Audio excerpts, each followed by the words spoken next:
সংবাদ মাধ্যমৰ জৰিয়তে দলৰ তামাম কাৰ্যকৰ্তা আৰু ওদালগুৰিবাসী ৰাইজক অৱগত কৰাৰ প্ৰয়োজন আছিল। এইকাৰণে আমি আজি এই সংবাদমেলখন ইয়াত আয়োজন কৰিছোঁ। প্ৰথম বিষয়টো হ'ল ভাৰতবৰ্ষৰ নিৰ্বাচন আয়োগে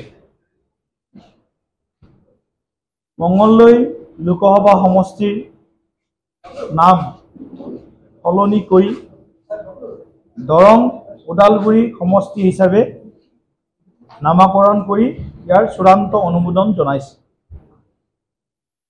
ভাৰতীয় জনতা পাৰ্টিৰ ফালৰ পৰা আমি ভাৰতবৰ্ষৰ নিৰ্বাচন আয়োগৰ এই সিদ্ধান্তক আমি স্বাগতম জনাইছোঁ, আদৰণি জনাইছোঁ। ঐতিহাসিক দৰং জিলা আৰু BTCৰ অন্যতম এখন জিলা হ'ল ওদালগুৰি। গতিকে দৰং আৰু ওদালগুৰি নামাকৰণ কৰাৰ লগে লগে দুয়োখন জিলাৰ যিসকল নাগৰিক আছে সকলো নাগৰিকে কম বেছি পৰিমাণে এই সিদ্ধান্তক আদৰণি জনাইছে আৰু আমিও নিৰ্বাচন আয়োগৰ এই সিদ্ধান্তক আদৰণি জনাইছোঁ।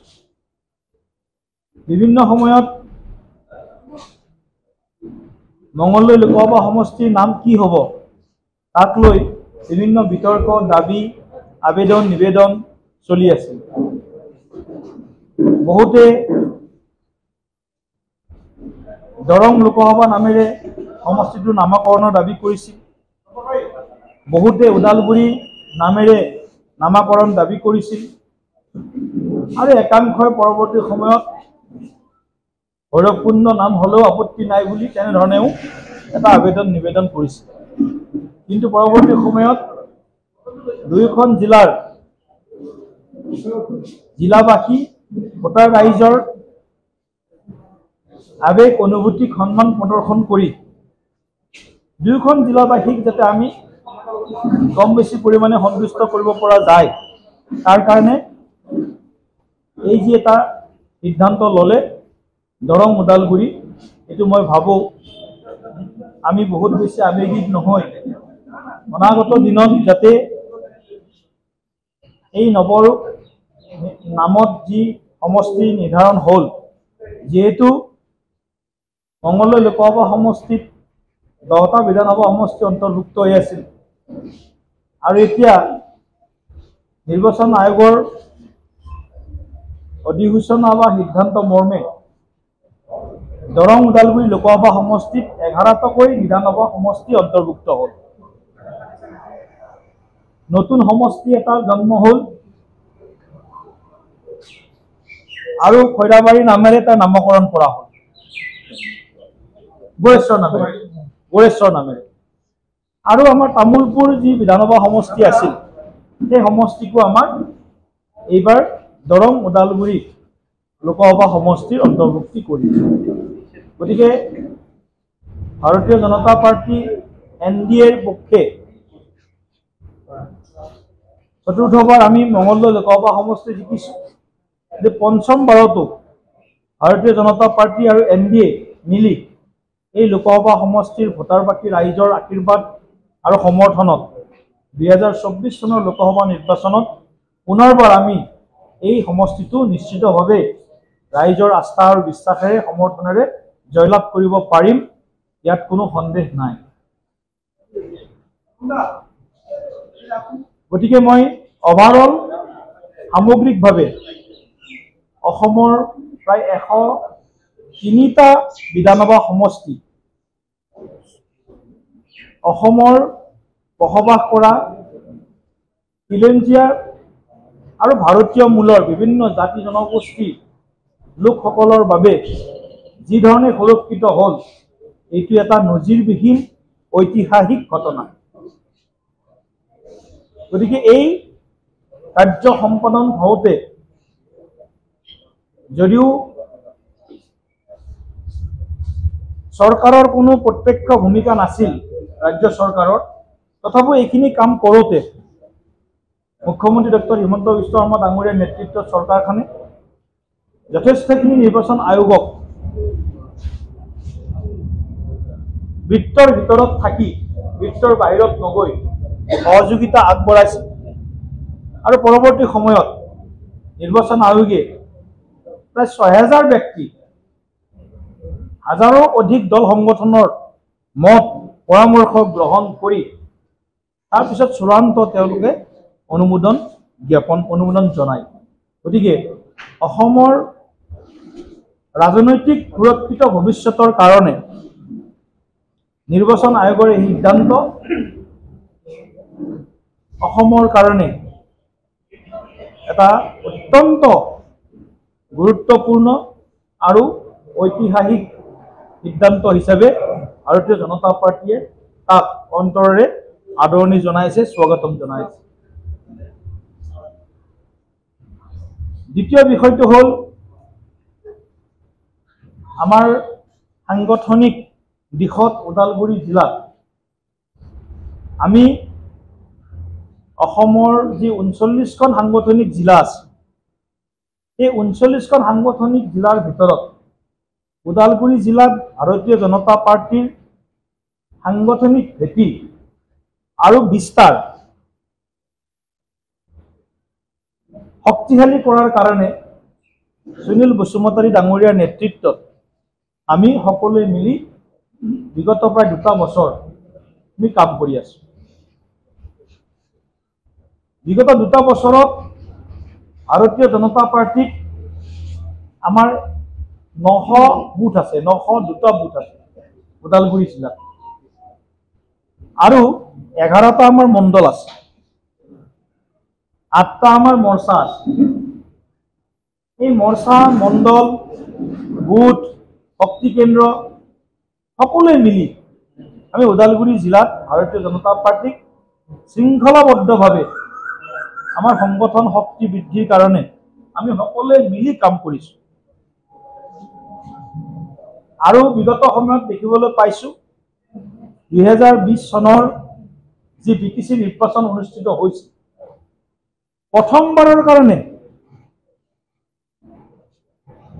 BTC গঠন হোৱাৰ পিছত অনুষ্ঠিত নিৰ্বাচনত ভাৰতীয় জনতা পাৰ্টীয়ে ওদালগুৰিৰ 10টা পৰিষদীয় সমষ্টিত 10টাৰ ভিতৰত 10টা সমষ্টিতেই ভাৰতীয় জনতা পাৰ্টীয়ে কাৰো লগত মিত্ৰতা নকৰাকৈ আমি প্ৰাৰ্থিত্ব প্ৰক্ষেপ কৰি নিৰ্বাচনী যুঁজত অৱতীৰ্ণ হৈছোঁ আৰু ওদালগুৰিবাসী ৰাইজৰ এটা ব্যাপক সমৰ্থন আমি লাভ কৰিবলৈ সক্ষম হৈছিল।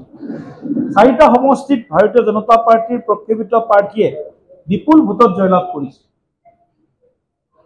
খৈৰাবাৰী, মুদৈবাৰী, নুনাই চাৰফাং আৰু পাঁচমাই চাৰফাং এই 4টা সমষ্টিত জয়লাভ কৰাৰ লগে লগে আমাৰ ভৈৰৱকুণ্ড সমষ্টিটো আমি অকণমান ভোটত পৰাজিত হৈছোঁ। ঠিক তেনেকৈ খালিংদুৱাৰ সমষ্টিটো আমি অকণমান ভোটত পৰাজিত হৈছোঁ।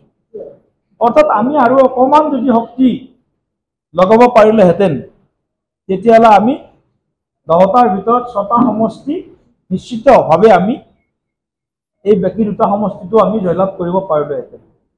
কোৱাৰ অৰ্থ এইটোৱে যে ওদালগুৰি জিলাত বিজেপিৰ পক্ষত লোক আছে, বিজেপিৰ সমৰ্থক, বিজেপিৰ শুভাকাংক্ষী আৰু আমাৰ গোটেই সংগঠনৰ যি সাংগঠনিক আমাৰ যি শক্তি, এই শক্তি বুঠে বুঠে আমাৰ বিস্তাৰিত হৈ আছে।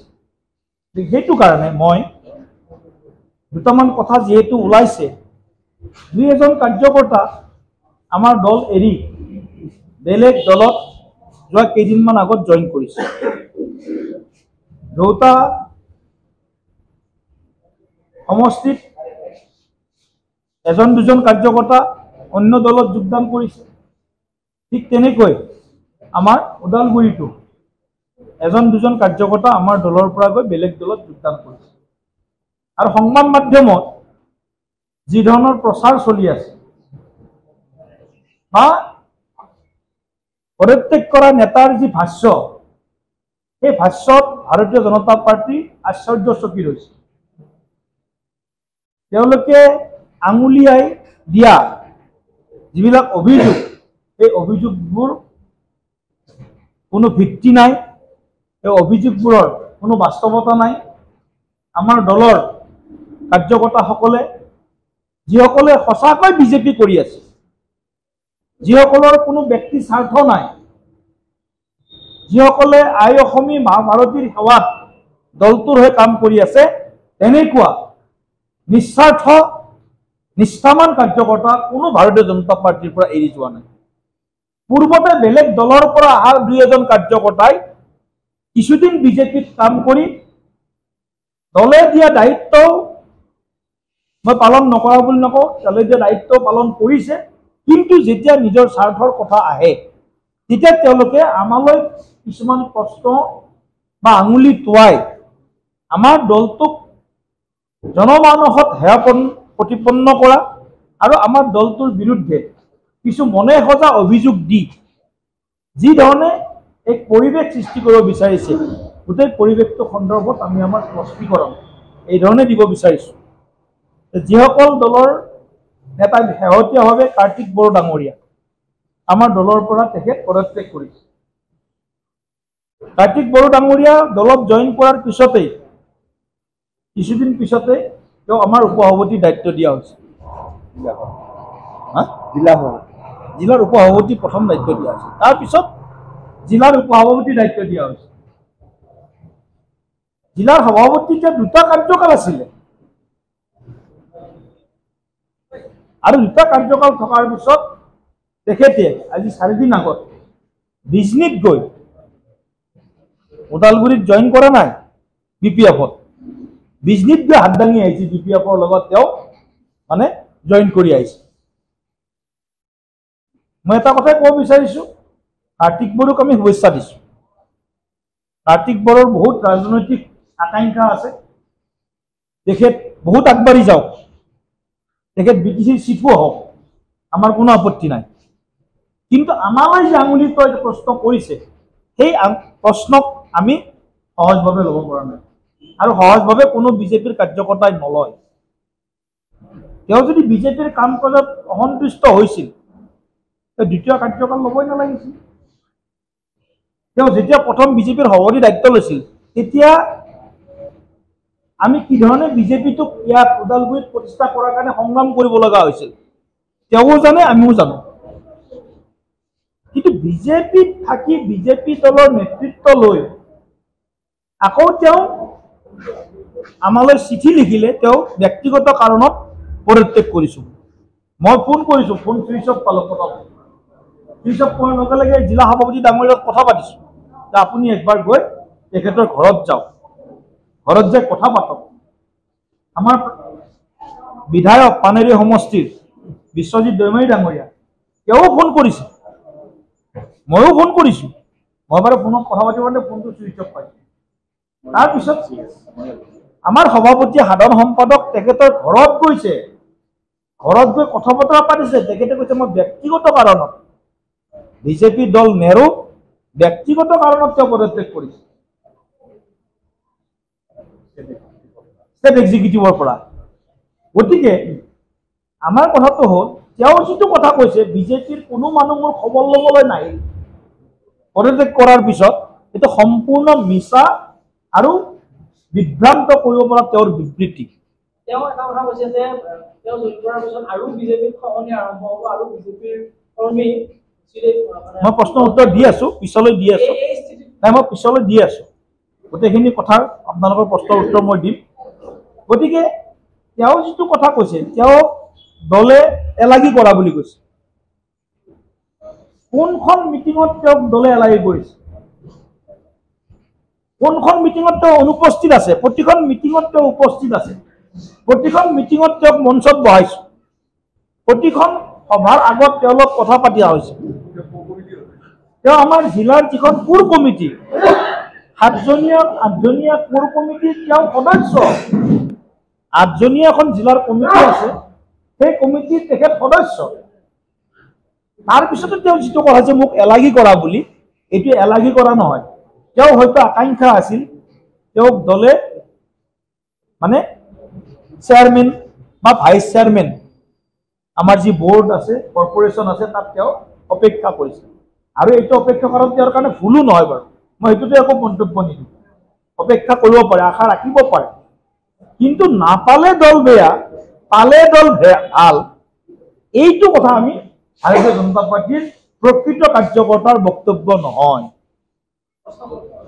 কৈ আছো গতিকে এইখিনি কথা মই স্পষ্টীকৰণ আকাৰে আমাৰ দলৰ সভাপতিও ডাঙৰীয়াও আছে গোটেই টিম আছো আমি বিজেপিৰ নিৰ্বাচিত আমাৰ প্ৰতিনিধিবৰ্গ আছে গতিকে আমি বিজেপি দলে আমাৰ ওদালগুৰি জিলাৰ 11টা মণ্ডলৰ 10টা এটা মণ্ডল নন বিটিচি গোটেইখিনি কাৰ্যকৰ্তা আমি একত্ৰিত হৈ আছো এজন দুজন কাৰ্যকৰ্তা যোৱাৰ কাৰণে আমাৰ দুখ লাগিছে কিন্তু এজন দুজন কাৰ্যকৰ্তাৰ বিপৰীতে 100 জন 200 জন কাৰ্যকৰ্তা আমাৰ দলত যোগদান কৰিছে আৰু আমাৰ দলত যোগদান কৰাৰ কাৰণে এতিয়া সাজু হৈ আছে পৰৱৰ্তী সময়ত আমি বুথে বুথে মণ্ডলে মণ্ডলে আমি আমাৰ যোগদান প্ৰক্ৰিয়া আৰম্ভ কৰিম এইবিলাক ৰেডাৰত ধৰা পৰে কোন ক'ত কাৰ কি মত এইবিলাক ধৰা পৰে গতিকে মই তেখেতক শুভেচ্ছা দিছোঁ দলৰ হৈ শুভেচ্ছা দিছোঁ ব্যক্তিগতও শুভেচ্ছা দিছোঁ তেখেতে মোকো আক্ৰমণ কৰি কৈছে এটা কথা কৈছে যে ওদালগুৰি জিলাত MLA খেলিব পৰা কোনো মানুহ নাই বুলি এটা অভিযোগ আনিছে তেওঁ কোৱা বুলি কৈছে মই মিটিঙত তেওঁ প্ৰমাণ কৰক কোনদিনা মই ক'ত কৈছোঁ ওদালগুৰি জিলাত MLA খেলিব পৰা মানুহ নাই বুলি ক'ত কৈছোঁ কোনোবা এজন কাৰ্যকৰ্তাই কৈ দিয়ক এনে ধৰণৰ আমাক ব্যক্তিগত টাৰ্গেট কৰক কথা নাই কিন্তু তেওঁ এই কথাটোই বুজি নুঠিলে যে দলৰ এজন কাৰ্যকৰ্তাক টাৰ্গেট কৰা মানে দলটোক টাৰ্গেট কৰা এজন কাৰ্যকৰ্তাৰ ক্ষতি হোৱা মানে দলৰ ক্ষতি হোৱা এই কথাটো যেতিয়ালৈকে নুবুজে তেতিয়া কিন্তু অলপ মুস্কিল হয় গতিকে এইবিলাক সম্পূৰ্ণ তেওঁ দিয়া বক্তব্য আমি পুৰা খণ্ডন কৰিছোঁ ইয়াৰ কোনো ভিত্তি নাই আৰু কাৰ্তিক বড়ো ডাঙৰীয়াই আৰু কিছুমান কথা কৈছে ইয়াত উন্নয়ন কৰিব পৰা নাই তেওঁতো BTCৰ BPFৰ পৰা তেওঁ কি আছিলে MCLA আছিলে দুবাৰ MCLA আছিলে তেওঁৰ সমষ্টিত কি কৰি দেখালে তাৰ তালিকা এখন দেখাই দিয়ক দুবাৰ MCLA থকা সময়ত তেওঁ কি কৰি দেখালে তাৰ তালিকাখন ৰাইজক ৰাজহুৱা কৰক এক নম্বৰ কথা 2 নম্বৰ কথা তেওঁৰ দিনত তেওঁলোকৰ চৰকাৰৰ দিনত 2008 আৰু 2012ত যিটো গোষ্ঠী সংঘৰ্ষ হৈছিল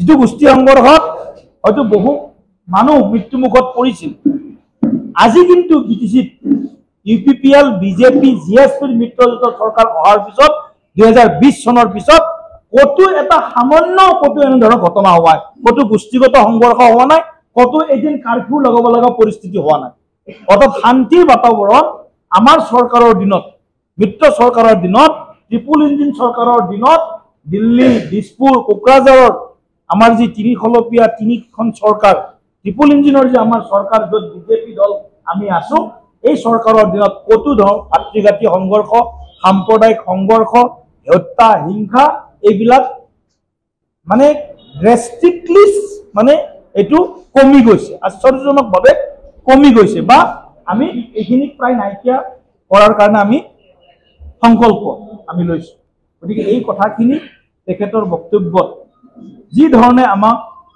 মানে হেয় প্ৰতিপন্ন কৰি তেখেতৰ স্বাৰ্থ সিদ্ধিৰ কথা হয়তো ভাবিছে তেখেতলৈ শুভেচ্ছা দিছোঁ কিন্তু আমিও আমাৰ ভাৰতীয় জনতা পাৰ্টি এটা শৃংখলাবদ্ধ দল হিচাপে মই জানো বিজেপি দলত আহি কোনোবাই যদি বিজেপি দল এৰি যায় আমাৰ প্ৰত্যেকৰে দুখ লাগে কিন্তু মই দেখিছোঁ যিবিলাকে এৰি গৈছে বিজেপি দল তেওঁ কিন্তু জীৱনত উন্নতি কৰিব পৰা নাই এজন এজন মানুহৰ যদি উদাহৰণ আনে কোনো জীৱনত উন্নতি কৰিব পৰা নাই গতিকে মই এই বিষয়ত আৰু বেছি দীঘলীয়াকৈ নকওঁ আপুনি এটা প্ৰশ্ন কৰিছিলে এই প্ৰশ্নটোৰ উত্তৰ মই দিয়াৰ কাৰণে আগবাঢ়িছোঁ কওক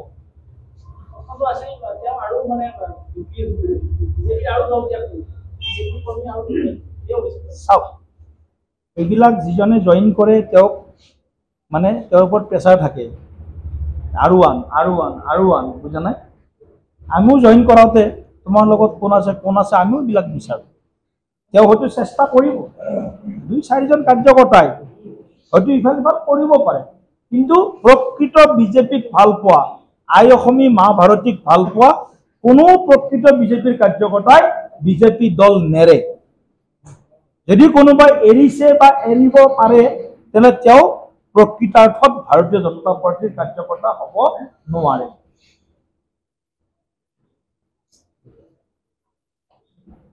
আমি এতিয়া সাংগঠনিক কিছু দিশ আৰু শক্তিশালী কৰাৰ কাৰণে আগন্তুক কিছুমান কাৰ্যসূচী গ্ৰহণ কৰিছোঁ।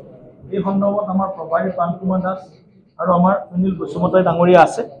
আমি voter verification, addition, deletion, correction, voter তালিকাত নাম অন্তৰ্ভুক্তিকৰণ, নাম কৰ্তন, হয়,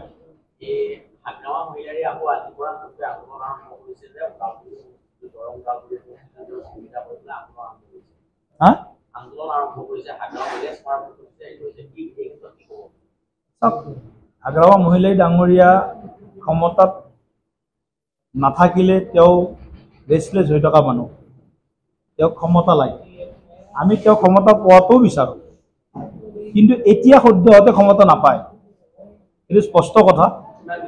এতিয়া যেতিয়ালৈকে প্ৰমোদ বড়ো UPPৰ লগত আমাৰ মিত্ৰতা থাকিব, তেতিয়ালৈকে প্ৰমোদ বড়ো ডাঙৰীয়াই BTC চিফ হিচাপে কাম কৰি থাকিব। আৰু এইটো সিদ্ধান্ত ল'ব লগা হ'লে কেন্দ্ৰীয় সমিতিৰ পৰা আহিব লাগিব, কিবা সিদ্ধান্ত সলনি কৰিব লগা হ'লে।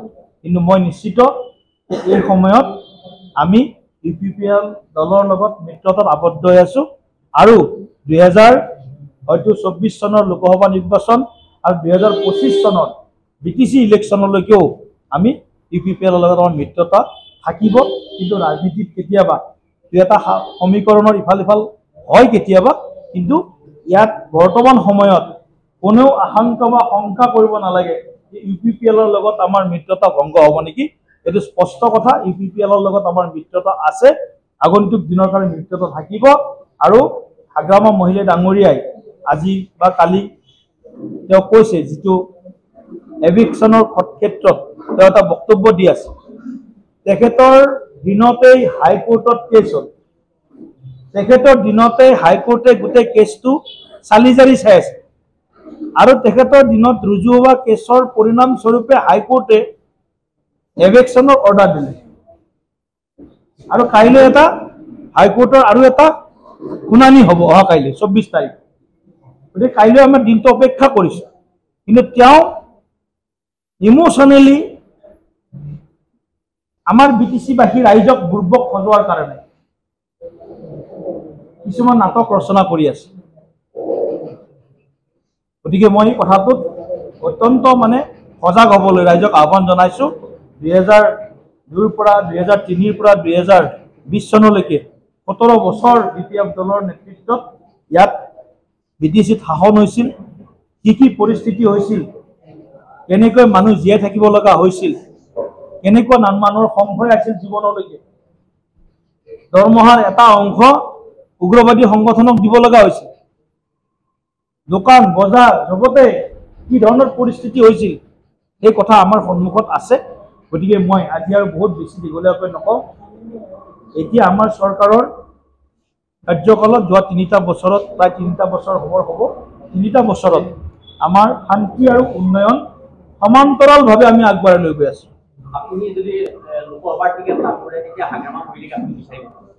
দলৰ সিদ্ধান্ত, মোক দলৰ যিটো সিদ্ধান্ত, দলৰ সিদ্ধান্তৰ লগত আমি সদায় আছোঁ, কিন্তু মই যিখিনি দলৰ হৈ কাম কৰি আছোঁ, এই দলৰ হৈ কাম কৰি থাকোঁতে যিখিনি মোৰ অভিজ্ঞতা অৰ্জন হৈছে, সেই অভিজ্ঞতাখিনিক ভিত্তিত মই ক'ব পাৰোঁ যে 2024 চনৰ যে আমাৰ নিৰ্বাচন হ'ব, সেই নিৰ্বাচনত UPPL দল আমাৰ মিত্ৰতাৰ অংশীদাৰ স্বৰূপে থাকিব। আইনৰ ঊৰ্ধত কোনো নহয়, আমি আইন মনা দল। তেওঁলোকৰ দিনতে এই ধৰণৰ কামবিলাক, অপকৰ্মবিলাক তেওঁলোকৰ দিনতে কিছুমান আৰম্ভ হৈছে। এতিয়া সেই অপকৰ্মৰ পৰা নিজকে হোৱা তুলসী পাত সজাব বিচাৰিলে নহ'ব। গতিকে সেই কথাটোৱে মই কৈছোঁ। গতিকে আমি আগন্তুক দিনত UPPL দলৰ লগত আমাৰ মিত্ৰতা আছে। প্ৰমোদ বড়ো ডাঙৰীয়াৰ নেতৃত্বত আমাৰ BTCত শান্তি আৰু উন্নয়ন সমান্তৰালভাৱে আগবাঢ়িছে। গতিকে বিটিচিবাসী ৰাইজ গোটেই কথাটোৰ পৰা কিছু হ'লেও আমাৰ শান্তি লাভ কৰিছে। গতিকে জাতি জনগোষ্ঠী সকলোৱে মিলি অনাগত দিনত আমি একেলগে আগবাঢ়ি যাম। আৰু এটা কথা ক'ব বিচাৰিছোঁ, আমি ভাৰতবৰ্ষৰ বিজ্ঞান প্ৰযুক্তিবিদ্যাৰ ক্ষেত্ৰত আজি এটা নতুন যুগৰ এটা আৰম্ভণি হ'ব। চন্দ্ৰযান-3 এইটো আমি হয়তো আজি যদি চব ঠিকে থাকে 6:04 সম্ভাৱনা এটা আছে, কিন্তু হয়তো বা বিশেষ কাৰণত টেকনিকেল কিছু ইছ্যুৰ কাৰণে হয়তো ইমান হ'ব পাৰে, কিন্তু আমি খুব আশাবাদী হৈ আছোঁ। আৰু আমি এই চেগতে ভাৰতবৰ্ষৰ ইণ্ডিয়ান স্পেচ ৰিচাৰ্চ অৰ্গেনাইজেশ্যন ইছৰোক আমি আমাৰ অন্তৰৰ পৰা শুভেচ্ছা জ্ঞাপন কৰিছোঁ। আমি আমাৰ আৰাধ্য সকলো দেৱ দেৱীৰ চৰণত প্ৰাৰ্থনা জনাইছোঁ যাতে আজি আমাৰ এই মংগলযান অভিযান সফল কাম হয়, যাতে ঈশ্বৰে এই অভিযানত নেতৃত্ব লোৱা সকলোকো মংগল আশীৰ্বাদ দিয়ে আৰু অভিযানটো সফল কৰাত যাতে আশীৰ্বাদ প্ৰদান কৰে। বহুত বহুত ধন্যবাদ। 2024 চন আমি 2024 চন বুলি 2020, 22, 23 প্ৰস্তুতি কৰা এনেকুৱা নহয়। আমি এটা নিৰ্বাচন খেলাৰ পিছতেই ফলাফল হোৱাৰ পিছতেই আমি দ্বিতীয়টো নেক্সট নিৰ্বাচনটোৰ কাৰণে প্ৰস্তুতি চলাম। আমাৰ সাংগঠনিক, মই আপোনাক ক'লোৱে, সাংগঠনিক দিশটো শক্তিশালী কৰাৰ কাৰণে আৰু শক্তিশালী কৰাৰ কাৰণে আমি ক'ৰবাত বুথ সমিতিবিলাককো সাল সলনি কৰাৰ সিদ্ধান্ত লৈছোঁ। মণ্ডল সমিতিবিলাকৰ সাল সলনি কৰাৰ সিদ্ধান্ত লোৱা হৈছে। কিছু সিদ্ধান্ত বাস্তৱিক হৈ গ'ল। আমাৰ মৰ্চাবিলাকৰো কিছু সাল সলনি হৈছে আৰু হ'ব। এনেধৰণে সংগঠনক আমি শক্তিশালী এটা নতুন মাত্ৰা দিয়াৰ কাৰণে আমাৰ চেষ্টা চলি আছে। দ্বিতীয়তে চৰকাৰৰ যিমান আঁচনি, এটা কথা মই কৈছোঁ, BPFৰ নেতৃত্বতে এই চৰকাৰ থাকোঁতে ইয়াত অৰুণোদয় আঁচনি আৰম্ভ হৈছিল 2018 চনত। সেই অৰুণোদয় আঁচনিখনৰ লাভো ইয়াত বিটিচিবাসীয়ে নাপালে। 16,000 পৰা 64,000 ওদালগুৰি জিলাৰ বাসিন্দাসকলে পাব লাগে। 64,000জন ব্যক্তিয়ে, মাত্ৰ 13,000জন ব্যক্তিয়ে অৰুণোদয় আঁচনি লাভ পাবলৈ সক্ষম হৈছে। সেইখিনি আঁচনিও তেওঁলোকৰ সম্পূৰ্ণ কৰিব নোৱাৰিলে। এতিয়া আমি 16,000, 17,000 প্ৰতিটো সমষ্টিত অৰুণোদয় আঁচনিৰ নাম আমাৰ প্ৰায় ক্লিয়াৰ হৈ গ'ল। অহা 2 অক্টোবৰত সম্ভৱতঃ আমি বিটিচিবাসীৰ বা ওদালগুৰিবাসীৰ প্ৰায় 60,000 ব্যক্তিয়ে এই অৰুণোদয় আঁচনিৰ লাভ হোৱা আৰম্ভ কৰিব।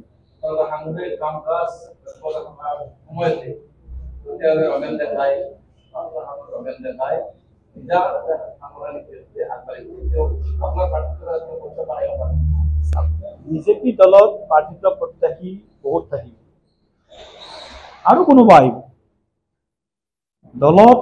আমি তেখেতসকলক আমাৰ দলৰ তেওঁ জ্যেষ্ঠ নেতাও, তেখেতলৈ আমাৰ সম্পূৰ্ণ শ্ৰদ্ধা আৰু সন্মান আছে। টিকট বিচৰাটো কাকো বেয়া পাই লাভ নাই, টিকেট বিচাৰক। কিন্তু মই নিৰ্বাচন খেলাৰ সম্ভাৱনা বেছি 2024ত দৰং আৰু ওদালগুৰি লোকসভা সমষ্টিত মই নিৰ্বাচন খেলাৰ সম্ভাৱনা বেছি বুলি মোৰ আত্মবিশ্বাস আছে। দাদা অন্য এটা কথা কওঁ, দাদা এখন সাংগঠনিকভাৱে আপোনালোকে যে পুৰা অন্তঃকলহ চলি আছে আৰু তাৰ ভিতৰতে আপোনালোকে আজি এখন সাংগঠনিক স্থিতি ক্ষেত্ৰত আপোনালোকে এখন সংবাদমেল দিছে।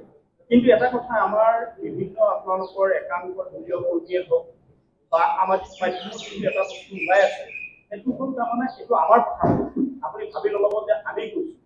তাৰমানে এই কথাটো হ'ল যে সাংসদগৰাকীয়ে তেওঁ মানে প্ৰতিখন জিলাতে তেখেতৰ তাৰমানে এইটো কি কয় আপোনাৰ মানে এই আধিপত্য, মই শব্দটো আহিব পৰা আধিপত্য আপুনি তাত ব্যৱহাৰ কৰিছে, য'ত নেকি আপুনি মাত্ৰ কেইজনমান মুছলিমীয় মানুহক লৈ আপুনি দলটো আচলতে চলাইছে। একাংশ মণ্ডল কমিটি, এইটো আমাৰ কথা নহয়, আমাৰ ভাষ্য নহয়, মণ্ডল কমিটি বা তৃণমূল পৰ্যায়ৰ কৰ্মীয়ে আপোনাক লোকসকলে তেখেতসকলে কোন যুগে হওক বা আপোনালোকে আপুনি কোনো ৰিচিপ্ট পায় এনেধৰণৰ অভিযোগ আছে। এক আৰু দ্বিতীয়টো কথা হ'ল 3জনকৈ সভাপতিক আপোনালোকে অপসাৰণ কৰিছে ইতিমধ্যে। অপসাৰণ নহয়, সভাপতি পদৰ পৰা তেখেতসকলক কৰা হৈছে। গতিকে সেইটো এটা অন্তঃকণ্ডলৰ ভাগ বুলিয়েই আমাক আচলতে কৈছে। এয়া হ'ল সেই তিনিজন ব্যক্তি বা সেই তিনিজন সভাপতিয়ে প্ৰাক্তন সাংসদ ৰমেন ডেকাক আদৰণি জনাইছে। যাৰ কাৰণে তেওঁলোকক প্ৰতিশোধ স্বৰূপে আপোনালোকে তেখেতসকলক সভাপতি পদৰ পৰা মানে অব্যাহতি দিছে। গতিকে তেনেধৰণৰ কথাখিনি আচলতে কোৱাই আছে। এইবোৰ কথা আচলতে কিমান দূৰ সঁচা আপোনাৰ একেলগত চলিছে নেকি? তেতিয়াহ'লেতো প্ৰথম কথাটো হ'ল আমাৰ জিলা সভাপতিকে সলনি কৰিব লাগিছে। জিলা সভাপতিটো সাংসদ ডাঙৰীয়াক পাৰ্টি অফিচত সম্বৰ্ধনা জনাই যে তেখেতৰ লগত গৈছে, তেনেহ'লে মই জিলা সভাপতি সলনি কৰিলে মোৰ যদি কিবা আধিপত্য চলিছে। মই এজন দলৰ বাকী যেনেকৈ কাৰ্যকৰ্তা আছে তেনেকৈ সকলৰ মাজৰ এজন। আপোনালোকে প্ৰশ্নটো কৰিবই নালাগিছিল, তথাপিও যিহেতু কৰিছে। যোৱা 4টা বছৰত মোৰ সাংসদ কালৰ 4টা বছৰত কোনটো অঞ্চলত মই যোৱা নাই, কোনটো কাৰ্যকৰ্তাক মই গুৰুত্ব দিয়া নাই, আপোনালোকে মোতকৈ বেছি জানিব। মই ইয়াৰ প্ৰশ্নৰ উত্তৰ বহুত দীঘলীয়াকৈ দিব বিচৰা নাই। আমি দলৰ কাৰ্যকৰ্তা, ইয়াত দলৰ ঊৰ্ধত কোনো নহয়। দলৰ লগত সকলো থাকিব, দলৰ নীতি নিয়ম সকলোৱে মানি চলি আছে। গতিকে এই কথাটো কোনোবাই উলিয়াব পাৰে, তেওঁলোকৰ কিছুমান হয়তো মনৰ ক'ৰবাত হয়তো ময়ো হয়তো তেওঁলোকৰ আকাশ আকাংক্ষাবিলাক পূৰণ কৰিব পৰা নাই, 2-4জন এনেকৈ থাকিব পাৰে। গতিকে এই ক্ষেত্ৰত মই তেখেতসকলৰ লগত যদি মোৰ কিবা ক'ৰবাত গ্যাপ হৈছে সেইখিনি মই পূৰণ কৰিম গ্যাপখিনি। কাৰণ 4 বছৰ হ'ল সাংসদ হোৱা, 2 বছৰটো কোভিডতে পাৰ হৈ গ'ল। এতিয়া চবেই MP ফাণ্ড বিচাৰে। ৰমেন ডেকা ডাঙৰীয়াই 10 বছৰ MP থাকি 50 কোটি টকা পাইছে। 50 কোটি টকাৰ ভিজিবিলিটি দেখা পোৱা যাব। কিন্তু মই MP হ'লো, 4 বছৰত 2 বছৰ MP ফাণ্ড 10 কোটি টকা লৈ গ'ল কেন্দ্ৰীয় চৰকাৰে কোভিডৰ কাৰণে। মই পালোঁ 10 কোটি টকা। 10 কোটি টকাৰ ভিজিবিলিটি আৰু 50 কোটি টকাৰ ভিজিবিলিটি স্বাভাৱিকতে বেলেগ হ'ব। কাৰ্যকৰ্তা অনুষ্ঠান প্ৰতিষ্ঠানে কেৱল নিজৰ কাৰণে নহয়, ৰাজহুৱা স্বাৰ্থত বহুত হাজাৰ আবেদন দি থৈছে। কিন্তু আমি পাওঁ এটা সমষ্টিত 1 কোটি টকা হয়। এতিয়ালৈকে যদি 10 কোটি টকা পালোঁ, 10 কোটি টকা যদি আমি দিব পাৰোঁ এটা সমষ্টিত 1 কোটি টকা, 10টা সমষ্টি। গতিকে 1 কোটি টকা আমি কিমানটা অনুষ্ঠানত বিলাওঁ? খুব বেছি 50টা। 2 লাখকৈ হ'লে 3 লাখ, 4 লাখ, 5 লাখ হ'লে আৰু কমি যাব। গতিকে অপেক্ষা কাৰ্যকৰ্তাৰো বেছি, ৰাইজৰো বেছি। কিন্তু আমাৰ এই কথাটো বহুতে উপলব্ধ বা বহুতে গম পোৱা নাই যে MP ফাণ্ডৰ পইচা 4 বছৰত 20 কোটি টকা হ'ব লাগিছিল, তাৰে 2 বছৰত 10 কোটি টকা আমাৰ পৰা কোভিড কেয়াৰৰ নামত আমাৰ হাতৰ পৰা কেন্দ্ৰীয় চৰকাৰে আমাৰ পৰা কৰ্তন কৰিছে। এই কথাটো আপোনালোকেও অকণমান আপোনালোকৰ মাধ্যমত প্ৰচাৰ কৰিবৰ কাৰণে অনুৰোধ জনাইছোঁ। কাৰণ বহু কাৰ্যকৰ্তাই, বহু ৰাইজে নাজানে যে MP জনে 5 বছৰত ভাবিলে যে 25 কোটি টকা পালে, কিন্তু মই 10 কোটি টকাহে এতিয়ালৈকে পাইছোঁ। আৰু মই হিচাপ আপোনালোকক মঙলদৈতো দিছিলোঁ। এতিয়ালৈকে প্ৰায় 4টা সমষ্টিত মোটামুটি ফাৰ্ষ্ট আৰু ছেকেণ্ডতে আমি 1,91,91 লাখ টকা দিছোঁ। ফাৰ্ষ্ট আৰু ছেকেণ্ড ইনষ্টলমেণ্টৰ পইচা। এতিয়া থাৰ্ড ইনষ্টলমেণ্টৰ পইচা যদি দিওঁ, ইয়াত আমি 4 কোটিৰ কম নহ'ব। তাৰে ভিতৰত 2 কোটি টকা আনটাইড ফাণ্ডৰ পইচাও আছে বেলেগ বেলেগ জেগাত। গতিকে আমাৰ 12 কোটি টকাৰ ওদালগুৰি সমষ্টিত 4 কোটি প্লাছ, ওদালগুৰি জিলাত 4টা সমষ্টিত। আপোনালোকক মই প্ৰত্যেকটো স্কিমৰ এগেইনষ্টত কিমান টকা দিছোঁ তাৰ তথ্য আপোনালোকক লাগিলে মই আগতেও এবাৰ দিছোঁ, আৰু এবাৰ দিম লাগিলে। কিন্তু ওদালগুৰি জিলাত 4 কোটিৰ অধিক টকা সাংসদ পুঁজি আৰু আনটাইড ফাণ্ড 2 কোটিৰ, কাৰণ সকলোৰ কাৰণে এইখিনি পইচা আমি ইয়াত ব্যয় কৰিছোঁ। আৰু এই আধিপত্য এইবিলাক আমাৰ ডিক্সনাৰীতে নাই। এইবিলাক শব্দ, এইবিলাক কংগ্ৰেছৰ শব্দ। এইবিলাক আধিপত্যবাদ, একনায়কত্ববাদ, পৰিয়ালবাদ, এইবিলাক কংগ্ৰেছৰ বস্তু। বিজেপিত এইবিলাক শব্দ প্ৰাধান্য নাপায়, ইয়াত ওচৰে নাথাকে। কিছুমানে এইবিলাক কথা, এতিয়া এজন ব্যক্তি, মই আজি নাম কম, ৰৌতাত যিজন ব্যক্তিয়ে ইণ্টাৰভিউ দিছিল, মাধৱ নাথ, মই কৈছোঁ আপোনালোকে এইটো প্ৰচাৰ কৰিব। মাধৱ নাথে মোক যোৱা 1 বছৰত 100 দিনৰ ওপৰত ফোন কৰিছে। ৰাতিপুৱাও ফোন কৰে, সন্ধিয়াও ফোন কৰে, কেৱল তেওঁক MP ফাণ্ড লাগে।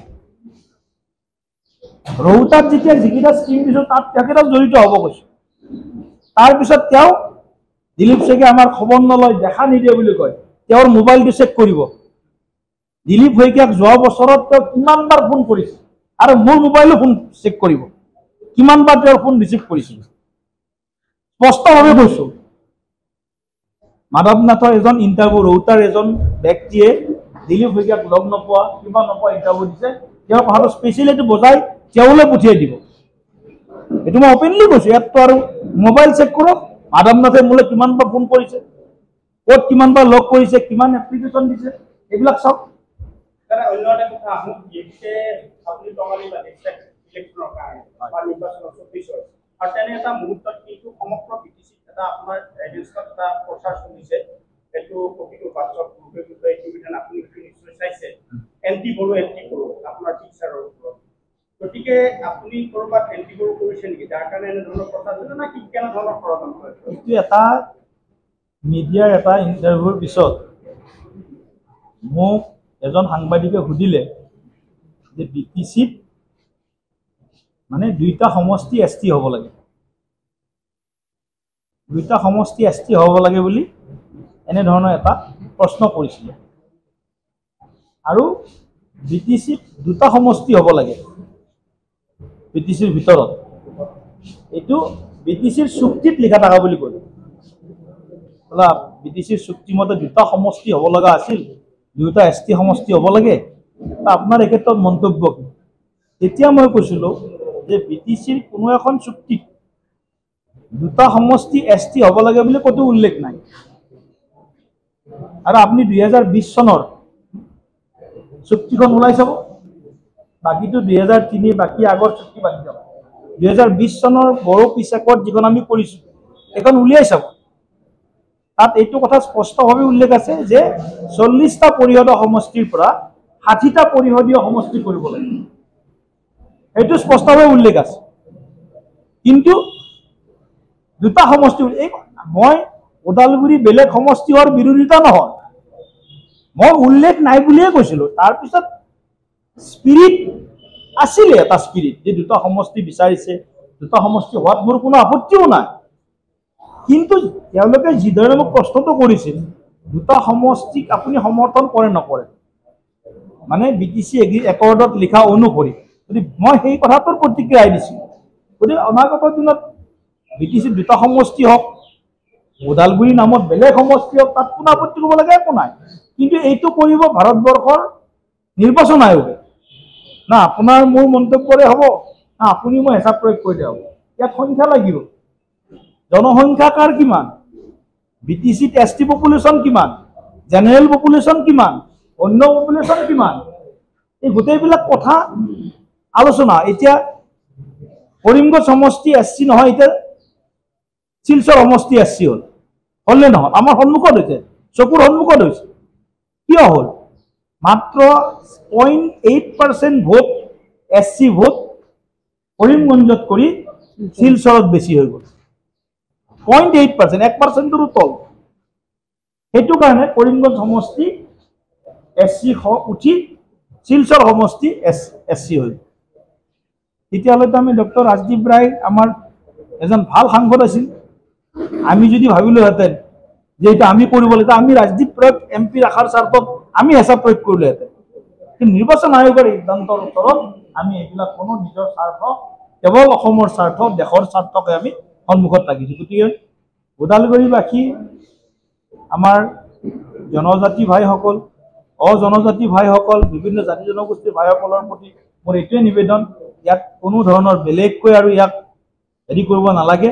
আৰু কেতিয়াও মই কোনো সম্প্ৰদায় বিৰোধী নহয়, মই সবকা সাথ সবকা বিকাশৰ সমৰ্থনকাৰী, নৰেন্দ্ৰ মোদীৰ নীতিৰ সমৰ্থনকাৰী, আৰু সকলোৰে সন্মান, সকলোৰে সমমৰ্যাদা আৰু সমবিকাশত মই বিশ্বাসী। গতিকে বড়ো, নন বড়ো এইবিলাক আমাৰ শব্দ ডিক্সনাৰীত নাই।